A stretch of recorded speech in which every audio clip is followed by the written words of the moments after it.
कि भाई रोटी क्यों चुराई आपने। और ये तो क्राइम है, क्योंकि कानून इस तरह का है जो कि कोई भी चोरी आप चाहें रोटी चुराएं और चाहें मतलब किसी का सोना चांदी घर से चुरा के ले जाएं, वो भी चोरी है। लाख करोड़ों की जो आपने सोना चांदी चुराया और एक रोटी चुराई, वो भी चोरी है। कानून की डेफिनेशन में तो दोनों चोरी में ही आ रहे हैं।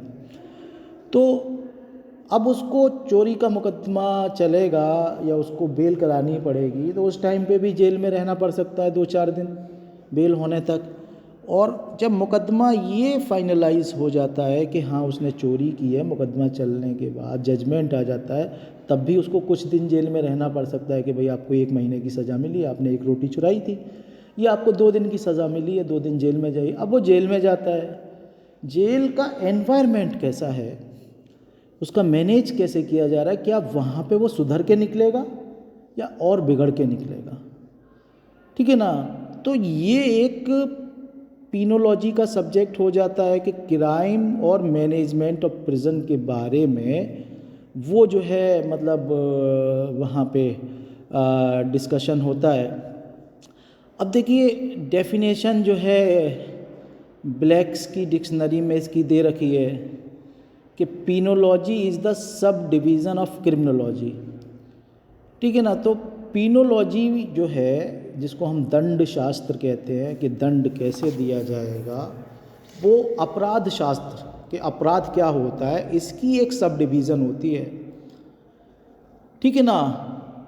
तो ये जो है मतलब एक सवाल फिर एक अगला उठेगा कि नेचर ऑफ पीनोलॉजी क्या होता है। ठीक है ना। हमने क्योंकि जब हम कोई सब्जेक्ट पढ़ते हैं तो उसका पहला क्वेश्चन ये होता है कि उस सब्जेक्ट का मतलब क्या है। कॉन्स्टिट्यूशन पढ़ रहे हैं तो ये पहला क्वेश्चन ये है कि कॉन्स्टिट्यूशन क्या है। दूसरा क्वेश्चन ये होता है कि इसका नेचर क्या है, इस सब्जेक्ट का नेचर। तो हम यहाँ पे पीनोलॉजी सब्जेक्ट का आज मैंने टॉपिक पढ़ाया था फर्स्ट ईयर की क्लास को, नेचर ऑफ इंडियन कॉन्स्टिट्यूशन। कल मैंने ये टॉपिक पढ़ाया था कि इंडियन कॉन्स्टिट्यूशन क्या है, आज ये पढ़ाया कि इसका नेचर क्या है। तो पढ़ने का एक ख़ास तरीका होता है कि पहले आप ये पढ़ेंगे फिर ये समझेंगे तब आपकी समझ में आएगा। तो पीनोलॉजी का नेचर क्या है, ये क्वेश्चन अराइज होता है। तो पीनोलॉजी देखिए, एक बात तो ये है पीनोलॉजी के बारे में, दंड शास्त्र के बारे में, कि ये एक थ्योरेटिकल और प्रैक्टिकल साइंस है, यानी एक सैद्धांतिक विज्ञान है। जिसकी किताबों में हम बातें करते हैं कि पीनोलॉजी दंड में ऐसे दंड होना चाहिए, सुधारने के लिए दिया जाना चाहिए, डराने के लिए दिया जाना चाहिए, या प्रायश्चित के लिए दिया जाना चाहिए दंड। और ये तो थ्योरेटिकल साइंस भी है और प्रैक्टिकल साइंस भी है, क्योंकि हम जब किसी को मुकदमा चला के उस पर ये सिद्ध करते हैं कि उसने क्राइम किया है और जब उसको दंड देते हैं तो इसके कुछ प्रभाव उस आदमी पे भी होते हैं, उसके दिमाग पे भी कुछ असर पड़ता है कि मैंने ये किया था। तो कुछ तो ये सोच सकते हैं यार नहीं करता तो सही रहता, कुछ ये सोच सकते हैं कि अरे मैंने तो यार रोटी चुराई, इन्होंने मुझे चोरी बता दिया, सब लोग मुझे चोर चोर चिल्ला रहे हैं। आपने अमिताभ बच्चन की मूवी देखी होगी, ठीक है ना, जिसमें उसको हाथ पे चोर लिख दिया गया था कि तेरा बाप चोर है, ठीक है ना। तो गुदवा दिया गया था वो। तो उस पर क्या असर पड़ेगा, उसकी फैमिली पे क्या असर पड़ेगा, और उसके जीवन और उसके बच्चों के जीवन पे इस बात का क्या असर पड़ेगा, इस बात को हम पीनोलॉजी में देखते हैं कि अगर हमने किसी को क्रिमिनल माना तो उसके दिमाग पे भी कुछ असर होगा, उसकी जीवन पे भी कुछ असर होगा, उसके बच्चे फैमिली के जीवन पे भी कुछ असर होगा, उसके रिश्तेदारों के जीवन पे भी कुछ असर होगा, समाज उसको चोर कहेगा, ठीक है ना। जबकि उसने एक रोटी चुराई थी कि भाई तेरा बाप तो चोर है, रोटी चुराते हुए पकड़ा गया, रोटी चोर है। तो ये सारी चीज़ें जो है पीनोलॉजी में प्रैक्टिकली हम समझते हैं, देखते हैं कि उस पर क्या असर पड़ता है उसके जीवन में।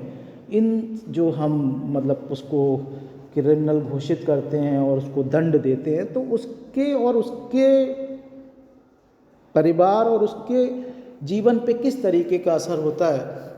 तो ये बहुत ही मतलब सावधानी पूर्वक हमें क्रिमिनल ट्रायल की प्रोसीजर होनी चाहिए, उस पे अगर एक्यूजेशन हो रहा है तो बहुत सारे फैक्टर्स को ध्यान में रख के उसको एक्यूज घोषित करना चाहिए। और उसको जब भी पुलिस भी जब इन्वेस्टिगेशन करती है तो ऐसा नहीं होना चाहिए कि बस फॉर्मेलिटी के तौर पे उसको एक्यूजेशन कर दिया, बल्कि उसमें बहुत सारे फैक्टर्स को दिमाग में रख के उसका मतलब इन्वेस्टिगेशन होना चाहिए, उसकी जांच होनी चाहिए।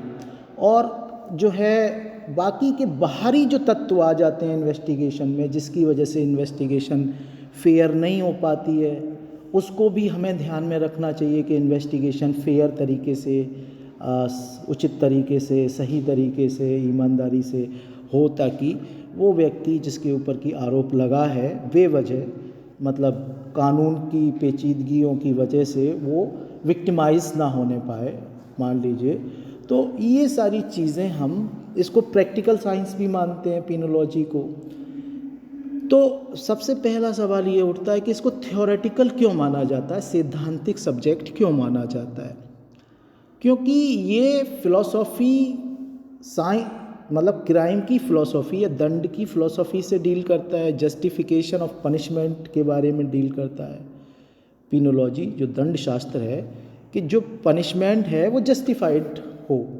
आपने रोटी चोरी की, भाई 1 घंटे उसको कोर्ट में खड़ा कर लीजिए, कह दीजिए आगे से नहीं करोगे रोटी चोरी, बात ख़त्म कर दो। ऐसा थोड़ी है कि उसको 1 महीने की जेल भेज दो, फिर वो बेचारा भूखा है, उसके बच्चे और भूखे मर रहे हैं, वो 1 महीने जेल में जाएगा तो फिर बच्चे और भूखे मरेंगे।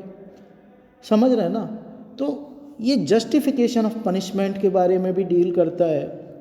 तो ये प्रैक्टिकल भी होना चाहिए, ठीक है ना? क्योंकि ये प्रैक्टिकल है, इसका नेचर प्रैक्टिकल क्यों है कि ये किस तरीके से दंड को एग्जीक्यूट किया जाए, दंड का किस तरीके से पालन करवाया जाए, किस तरीके से लागू कराया जाए, वो तरीके भी बताता है कि भाई आप उसको कड़ी सज़ा देंगे या लाइट सज़ा देंगे, 1 घंटे जेल कोर्ट में खड़ा रखेंगे सज़ा के तौर पे, या जेल भेज देंगे 1 महीने के लिए।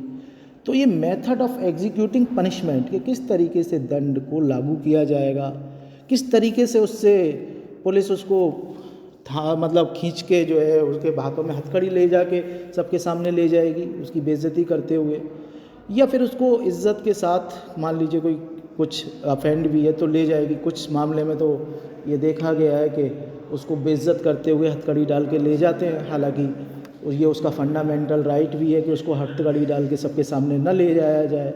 लेकिन इस तरीके की भी इंस्टेंसेस देखे गए हैं कि पुलिस मतलब इस तरीके से उसके साथ ट्रीट करती है जैसे वो मतलब बेइज्जत करने के लिहाज से कि समाज में उसकी बेइज्जती हो, तो उसकी मानवीय गरिमा या डिग्निटी का ख्याल न रखते हुए उसे ट्रीट किया जाता है। तो किस तरीका ट्रीटमेंट ऑफ ऑफेंडर किया जाता है, रिफॉर्मेशन सुधार के बारे में भी ये बात करता है। और रिहेबिलिटेशन, यानी जो उसने अपराध कर दिया है तो ठीक है उसको रिहेबिलिएट किया जाए, उसका पुनर्वास किया जाए, उसको सुधार के उसको समाज में एडजस्ट किया जाए। तो ये सारी बातें जो है ये बताती हैं कि ये प्रैक्टिकल सब्जेक्ट भी है, न सिर्फ एक थ्योरेटिकल सब्जेक्ट है।